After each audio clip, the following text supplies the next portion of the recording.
പ്രിയപ്പെട്ട വചനയാത്രക്കാർക്ക് നല്ലിടയൻ ഞായറിലേക്ക് സ്നേഹപൂർവ്വം സ്വാഗതം. ഇന്നത്തെ 1, 3 വായനകളെ 9 ചിന്തകളിലായി ക്രമീകരിക്കാനായി ശ്രമിക്കുകയാണ്. 1. വിചാരണ. ഒരു കുറ്റവും ഞാൻ ഇവനിൽ കാണുന്നില്ല എന്ന് പറഞ്ഞ പിലാത്തോസ് യേശുവിനെ അടികൊടുത്ത് വിട്ടയക്കാമെന്ന് പറഞ്ഞു. എന്നാൽ ഹെരോദ് പക്ഷക്കാരെ കൂട്ടി പുരോഹിത പ്രമുഖരും സദുക്കായരും ഫരിസേയരും ഒക്കെ കവർച്ചക്കാരനായ ബറാബാസിനെ മോചിപ്പിക്കുവാൻ ആവശ്യപ്പെട്ടപ്പോൾ യേശുവിനെ കുരിശിലേറ്റുവാൻ വേണ്ടി വിട്ടുകൊടുക്കുന്ന ചിത്രമാണ് നമ്മൾ പിലാത്തോസിൽ കാണുന്നത്. ചരിത്രം മാപ്പ് നൽകാത്ത, മനസ്സാക്ഷിയെ വഞ്ചിച്ച വിധിവാചകമാണ് യേശുവിനെ കുരിശിലേറ്റാൻ വിട്ടുകൊടുത്തത്. അക്കൂട്ടത്തിൽ ഉണ്ടായിരുന്ന പത്രോസ് ഇന്നത്തെ 1ാമത്തെ വായനയിൽ ഒരു വിചാരണ നടത്തുകയാണ്. ആ വിചാരണയിൽ പത്രോസ് പറയുന്നത്, മരണത്തിന് മരണമുണ്ട്, കാരണം പിതാവായ ദൈവം യേശുവിനെ ഉയർപ്പിച്ചു. ജന്മനാ മുടന്തന് യേശു സൗഖ്യം നൽകി. വിചാരണയിൽ വിധിവാചകം മുഴങ്ങി, മറ്റാരിലും രക്ഷയില്ല, യേശുവിലാണ് രക്ഷ. യേശുവാണ് നല്ല ഇടയൻ. മനുഷ്യർ കാണുന്നത് പോലെയല്ല ദൈവം കാണുന്നതും കേൾക്കുന്നതും ചിന്തിക്കുന്നതും പ്രവർത്തിക്കുന്നതും. അപ്പോൾ നല്ല ഇടയൻ യേശുവാണെന്ന് വിശുദ്ധ പത്രോസ് നമ്മെ ഓർമ്മപ്പെടുത്തുകയാണ്. 2. ദൈവം ഇടയൻ എന്ന ചിന്തയുടെ സാഹചര്യം. ദൈവം ഇടയൻ എന്ന ചിന്ത രൂപപ്പെടുന്നത് യഹൂദരുടെ ജീവിത സാഹചര്യങ്ങളിൽ നിന്നാണ്. അവരിൽ ഏറിയ പങ്കും ഇടയന്മാരും ഇടയത്തികളുമായിരുന്നു. ഉൽപ്പത്തി 29:6-10 വരെയുള്ള വചനം. ആടുകളെ വളർത്തുന്നതിൽ, സംരക്ഷിക്കുന്നതിൽ, പരിപാലിക്കുന്നതിൽ അവർ വ്യാപൃതരായിരുന്നു. ജോലിയുമായി ബന്ധപ്പെട്ട ഇടയന്മാർ തമ്മിൽ തർക്കങ്ങളും സ്വാഭാവികമായിരുന്നു. ഈ സാഹചര്യത്തിൽ നിന്നുകൊണ്ടാണ് യേശു തന്നെ നല്ലിടയൻ എന്ന് വിശേഷിപ്പിക്കുന്നത്. യോഹന്നാൻ 10:11. 3. ഇടയൻ എന്ന പദത്തിന്റെ ഉൽപ്പത്തി. ഇടയൻ എന്ന പദം സുമേരിയൻ ഭാഷയിലെ സിബ എന്ന വാക്കിൽ നിന്നാണ് വരിക. സിബയെ നായകൻ, പാലകൻ എന്നൊക്കെ മൊഴിമാറ്റം നടത്താം. സുമേരിയൻ ജനത രാജാവിനെ മനസ്സിലാക്കിയിരുന്നത് പരിപാലകനായിട്ടാണ്. അവരുടെ ചിന്തയിൽ രാജാവ് കുഞ്ഞാടിനെ കയ്യിലേന്തി ആട്ടിൻ രോമം കൊണ്ടുള്ള തൊപ്പി അണഞ്ഞ് നിൽക്കുന്നവനാണ്. 4. ഇടയന്റെ ശത്രു ചെന്നായ്. നായ് വംശത്തിൽപ്പെട്ട ചെന്നായുടെ ഹെബ്രായ നാമം സേബ് എന്നും ഗ്രീക്ക് നാമം ലൈക്കോസ് എന്നുമാണ്. ഹബക്കൂക്ക് പ്രവാചകനിലൂടെ ദൈവം ഓർമ്മപ്പെടുത്തുന്നു, ക്രൂരമൃഗമായ ചെന്നായ് ആടുകളെയും ചെറിയ മൃഗങ്ങളെയും കൊന്നു തിന്നുന്നുവെന്ന്. ഹബക്കൂക്ക് 1:8. ചെന്നായ് എന്ന പദപ്രയോഗത്തിലൂടെ വിശുദ്ധ ഗ്രന്ഥം വിവക്ഷിക്കുന്നത് ആത്മാർത്ഥത, തീഷ്ണത എന്നിവയില്ലാത്ത നേതാക്കളെയും ഭരണകർത്താക്കളെയുമാണ്. 5. ദൈവം ഇടയനെന്ന ഇസ്രായേൽക്കാർക്കുള്ള അവബോധം. ഇസ്രായേൽക്കാർക്കുള്ള അവബോധം ഇതാണ്: യാഹ്വേ അവരെ സൃഷ്ടിച്ചു, അവർ യാഹ്വയുടേതാണ്. യാഹ്വേ മേയ്ക്കുന്ന അജഗണമാണ് ഇസ്രായേൽക്കാർ. സങ്കീർത്തനം 103. ഇടയന്മാരും ആടുകളും തമ്മിൽ ഹൃദ്യമായ, അഭേദ്യമായ ബന്ധമുണ്ട്.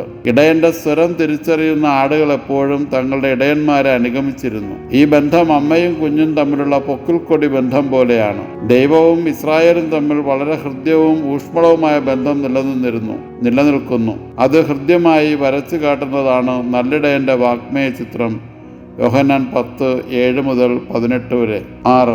ദൈവം ഇടയൻ എന്ന ബന്ധം ആഴപ്പെടുന്നു. ദൈവവും ഇസ്രായേലും തമ്മിലുള്ള ഇടയബന്ധം കുറച്ചുകൂടി ആഴത്തിൽ കാണുന്നത് പുറപ്പാട് 19:5-ലാണ്. ഇസ്രായേൽ ജനം ദൈവത്തിന്റെ സെഗുല്ലകളാണ്. സെഗുല്ല എന്നാൽ സ്വന്തം വലിയ വില കൊടുത്ത് വാങ്ങപ്പെട്ടത് എന്നർത്ഥം. കരുണയും കരുതലും പരിപാലനയും കൂടെയുണ്ട് എന്ന ചിന്തയും ഈ ബന്ധത്തിന് മെഴുവും നിറവുമേകുന്നു. ഹൃദ്യമായ ഇടയബന്ധം ഇടയ സാഹചര്യത്തിൽ ഇങ്ങനെ അവതരിപ്പിക്കാം: ഒരിടയന്റെ കീഴിൽ 100 ആടുകളുണ്ടെങ്കിൽ അതിൽ 90 മറ്റുള്ളവരുടേതായിരിക്കും. എന്നാൽ 10 ആടുകൾ 100 ആടുകളെ മേയ്ക്കുന്ന ഇടയന്റേതുമായിരിക്കും. ഇടയൻ എത്ര ആടുകളുണ്ടെന്ന് ചോദിച്ചാൽ 100 ആടുകളുണ്ട് എന്ന് അയാൾ പറയുകയും എന്നാൽ അതിൽ 10 ആടുകൾ അയാളുടെ സ്വന്തം അഥവാ സെഗുല്ല എന്ന് പറയുകയും ചെയ്യും. ഈ പശ്ചാത്തലത്തിലാണ് ദൈവം ഇടയൻ എന്ന ദർശനം ഏറെ ഹൃദയാവർജകമായി മനസ്സിലാക്കാനും അനുഭവിക്കുവാനും സാധിക്കുകയുള്ളൂ. ദൈവം ഇടയനാണെന്ന് എസെക്കിയേൽ പ്രവാചകൻ നമ്മെ ഓർമ്മപ്പെടുത്തുന്നു. എസെക്കിയേൽ പ്രവാചകൻ കാണുന്നത് സ്വാർത്ഥരായ ഇടയന്മാരെയാണ്. ഇടയൻ കാലത്തിനു മുമ്പേ നടക്കുന്ന കർമ്മയോഗിയാകണം. ഇടയധർമ്മം കാലോചിതവുമാകണം. ഇടയൻ കാലത്തിന്റെ സൂചനകളെ വിവേചിച്ചറിഞ്ഞ് ജീവന്റെ താഴ്വാരങ്ങളിലേക്ക് ആടുകളെ നയിക്കണം. അതിന് ദൈവത്തിന്റെ സ്പർശനം വേണമെന്ന് ഷഠിച്ച പ്രവാചകൻ ഇടയന്മാരെ വെല്ലുവിളിക്കുകയും ശാസിക്കുകയും ചെയ്യുന്ന ചിത്രം എസെക്കിയേൽ വ്യക്തമാക്കുന്നു. എസെക്കിയേൽ 35 1-16 വരെ. ദൈവം തന്റെ ആടുകളെ നേരിട്ട് ഭരിക്കാൻ തന്റെ മനസ്സിനിണങ്ങി ഇടയന്മാരെ നൽകുമെന്നും അറിയിക്കുന്നു. ജെറമിയ 3:15, 23, 24. ഈ ചൈതന്യത്തിലാണ് വിശുദ്ധ ജോൺ പോൾ II പാപ്പ നൽകുന്ന പാസ്തോരസ് ദാബോ ഓബിസ് എന്ന അപ്പസ്തോലിക പ്രബോധനം നമ്മൾ മനസ്സിലാക്കേണ്ടത്. 8. യഥാർത്ഥ ഇടയന്റെ മനസ്സാണ് അന്നത്തെ വിശുദ്ധരെന്ന് ചിന്തിച്ചിരുന്ന മനുഷ്യർക്ക് യേശു വെളിപ്പെടുത്തി കൊടുക്കുന്നത്. പന്തിഭോജന വേളയിൽ പിറുപിറുത്തവർക്ക് 100 ആടുകളുടെ ധൂർത്തപുത്രന്റെ നഷ്ടപ്പെട്ട നാണയത്തിന്റെ ഉപമകൾ പറയുമ്പോൾ ദൈവത്തിനു മുമ്പിൽ ചെറുത് മനോഹരമാണെന്നും വിലയേറിയതാണെന്നും നല്ലിടയൻ ഓർമ്മിപ്പിക്കുന്നു. 9. യേശു പറഞ്ഞു വെക്കുന്ന നല്ല ഇടയൻ നഷ്ടപ്പെട്ടവരെയും നഷ്ടപ്പെട്ടവയെയും കണ്ടെത്തി ചുമലിലേറ്റുന്നവനാണ് ഇടയൻ. നഷ്ടപ്പെട്ടത് കണ്ടുകിട്ടിയതിന്റെ ആഹ്ലാദം എല്ലാവരുമായി പങ്കുവയ്ക്കുന്നവനാണ് ഇടയൻ. നഷ്ടപ്പെടൽ വേദനാജനകവും ജീവിതത്തിന് തന്നെ പൂർണ്ണത നഷ്ടപ്പെടുത്തുന്നതുമാണ്. നഷ്ടപ്പെടുമ്പോൾ ഏറെ സഹിക്കുന്നതും ഇടയൻ തന്നെയാണ്. ഈ ഇടയൻ ദൈവമാണ് രമ്യപ്പെടാൻ മുൻകൈയെടുക്കുന്നത്.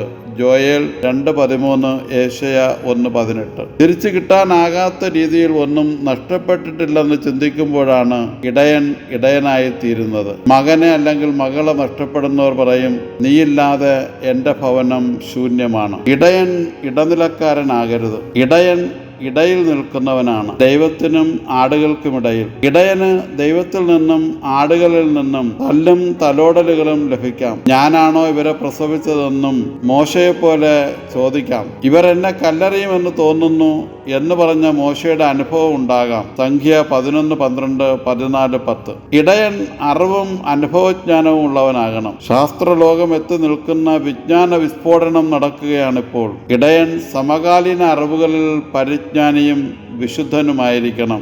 ഏതറിവിൻ്റെ മുന്നിലും മനുഷ്യന് ദൈവരാജ്യം കൊണ്ടുവരാൻ പര്യാപ്തമാണോ വിജ്ഞാനമെന്ന് ഇടയൻ തിരിച്ചറിയണം. ദൈവിക ജ്ഞാനം സംശുദ്ധമായിരിക്കണം. അത് ദൈവത്തിൻ്റെ മനസ്സ് വെളിപ്പെടുത്തുന്നതുമായിരിക്കണം. അത് ദൈവിക ജ്ഞാനമാണോ എന്നുകൂടി ഇടയൻ വിവേചിച്ചറിയുവാൻ കടപ്പെട്ടവനാണ്. ദൈവത്തോടും ജനത്തോടും സമർപ്പണ ബോധമുള്ള ഇടയൻ ആദ്യമായും ആത്യന്തികമായും ദൈവത്തോട് വിശ്വസ്തനായിരിക്കണം. ഇടയന്റെ കയ്യിലുള്ള വടി ഊന്നുവടിയാകണം, അത് ഊരാക്കുടുക്കാകരുത്. അത് വഴി തെളിക്കാനും ആടുകളെ നയിക്കാനും ഉള്ളതാകണം. ഇടയൻ നേതൃത്വം നൽകുന്നവനും അധികാരമുള്ളവനുമാണ്. അത് സൂചിപ്പിക്കാനാണ് ഇടയന്റെ കയ്യിൽ വടി അഥവാ ചെങ്കോലിരിക്കുക. സംഖ്യ 21:18, സങ്കീർത്തനം 67. ഇടയൻ കുഞ്ഞാടുകളെ മേയ്ക്കാനും നയിക്കാനുമുള്ളവനാണ്. കുഞ്ഞാടുകൾ ദുർബല വിഭാഗങ്ങളാണ്. ദുർബല വിഭാഗത്തെ നയിക്കേണ്ടവൻ നല്ല ഇടയനായ ക്രിസ്തുവിൽ പരിപൂർണമായി ആശ്രയിക്കണമെന്നാണ് യോഹന്നാൻ 21 15 മുതൽ 17 വരെയുള്ള വചനങ്ങൾ പറഞ്ഞു വയ്ക്കുക. ഇടയൻ ആടുകളെ അറിയുമ്പോൾ ആടുകൾക്കായി ജീവൻ നൽകണം. നഷ്ടപ്പെട്ടതിന് തിരിച്ചു കൊണ്ടുവരുവാൻ അവൻ സ്വമനസ്സ പരിപൂർണമായി സമർപ്പിക്കണം. ഇന്ന് സമൂഹത്തിലും കുടുംബത്തിലും വ്യക്തി ജീവിതങ്ങളിലും ഇടയധർമ്മം അത് കലർപ്പില്ലാതെ കളങ്കമില്ലാതെ ജീവിക്കുവാൻ യേശുവാണ് മാതൃക. യേശുവാകുന്ന നല്ല ഇടയൻ നമ്മെ അതിന് നയിക്കട്ടെ. സ്നേഹപൂർവ്വം ഫാദർ നിക്കോളാസ് ടി.